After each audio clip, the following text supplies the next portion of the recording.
What if you survived the year without summer? 1816. Imagine waking up one morning in the middle of July and seeing snow outside your window. Your crops are dying. Food is becoming impossible to find. Entire families are beginning to starve. Panic spreads through towns and villages. And nobody understands why this is happening. Welcome to 1816. The year summer never came. Today we're going to find out exactly what would happen if you had to survive one of history's strangest and deadliest climate disasters. And, trust me, you'd probably start missing hot summer days very quickly. Part 1. Summer disappears. The year is 1816. You wake up expecting another warm summer day. After all, it's June, soon July, then August. But something feels terribly wrong. Temperatures are unusually cold. Frost appears overnight. Snow falls during months that should be warm. Imagine planting crops in spring, working hard for months, only to wake up and find your entire field covered in ice. This wasn't happening in just one country. It was affecting large parts of North America and Europe. Farmers began noticing that their harvests were failing. Corn wasn't growing, wheat production collapsed, fruit trees struggled to survive. At first, people assumed it was simply an unusual season. But as weeks passed, it became obvious. This wasn't normal weather. Something catastrophic had happened, and nobody knew why.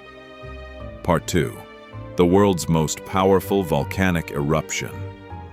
To understand what happened, we need to travel back 1 year earlier. April 1815, Indonesia. Mount Tambora erupted.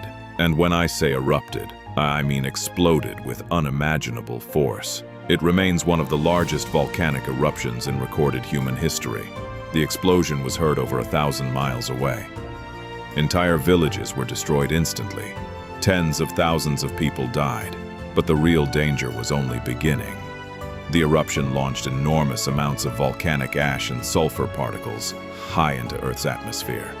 These particles spread around the globe, blocking sunlight, reducing temperatures, changing weather patterns everywhere. The following year, 1816, became known as the year without summer. One volcano had altered the climate of the entire planet, which is honestly terrifying, because nature occasionally likes reminding us who's really in charge. Part 3. Life becomes a nightmare. Now imagine you're living during this period. You rely on farming to feed your family, but your crops keep dying. Food supplies become increasingly limited. As harvests fail repeatedly, prices skyrocket. Bread becomes expensive, grain becomes scarce. Families begin rationing whatever food they can find. Some people survive on minimal portions. Others aren't so fortunate. Desperation spreads. Markets become chaotic. Communities struggle to support one another. Many families abandon their homes, searching for better conditions elsewhere.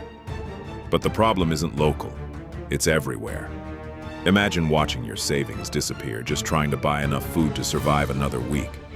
Fear becomes part of daily life, and uncertainty dominates every decision, because nobody knows when normal conditions will return, or if they ever will. Part 4. Society under pressure. As food shortages worsen, tensions rise. Riots begin appearing in several regions. People protest rising prices. Governments struggle to respond. Communities that once worked together become increasingly desperate. Imagine hearing rumors every day. Some blame government leaders. Others believe divine punishment is responsible. Many simply don't understand what is happening. Medical knowledge is limited. Climate science doesn't exist. Social media isn't around to spread misinformation, which is honestly one of the few advantages of living in 1816. But confusion remains everywhere. People are frightened, hungry, and increasingly desperate. This isn't just a weather problem anymore. It's becoming a survival crisis. Part 5. Would you survive? So, would you survive the year without summer? Well, it depends. If you had access to wealth and food reserves, your chances improved dramatically. If you lived in areas less affected by crop failures, you had better odds.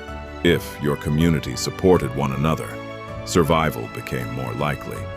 But if you were poor, dependent entirely on seasonal harvests, or isolated without resources, the situation became far more dangerous. Luck played a role too.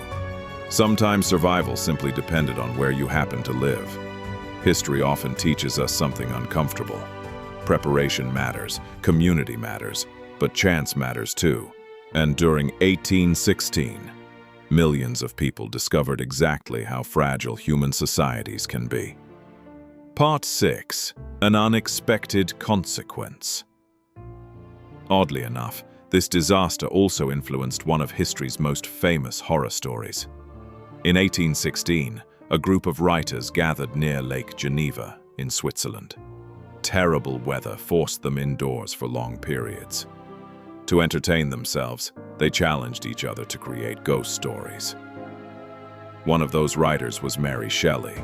During that gloomy summer, she began writing a story that would eventually become Frankenstein. So technically, one volcanic eruption helped inspire one of the most famous novels ever written. History is weird sometimes. Part 7. Lessons from the year without summer. Eventually, temperatures began returning to normal. Communities slowly recovered. Farmers replanted fields. Food supplies stabilized. Life moved forward. But the year without summer left important lessons behind. It demonstrated how interconnected the world truly is, how natural disasters can create global consequences, and how quickly ordinary life can change. It also highlighted the importance of innovation, improved agriculture, food storage systems, transportation networks, modern forecasting. Today, we have tools people in 1816 couldn't even imagine. But their experience still reminds us of an important truth. Human societies are resilient, but they are never invincible. If you had survived the year without summer, you would have faced uncertainty every single day. Failed harvests, food shortages, harsh weather, and a future nobody could predict. Your survival would depend on preparation, community support, adaptability, and sometimes simple luck. The year without summer remains one of history's strangest disasters, a reminder that even something as ordinary as summer should never be taken for granted. Because sometimes, history changes because of war, sometimes because of disease, and sometimes because a volcano on the other side of the world erupts. If you enjoyed surviving history with the Stickman Files, subscribe and let us know. What historical event should we survive next? Because history is fascinating, especially when you don't have to live through it. Thanks for watching.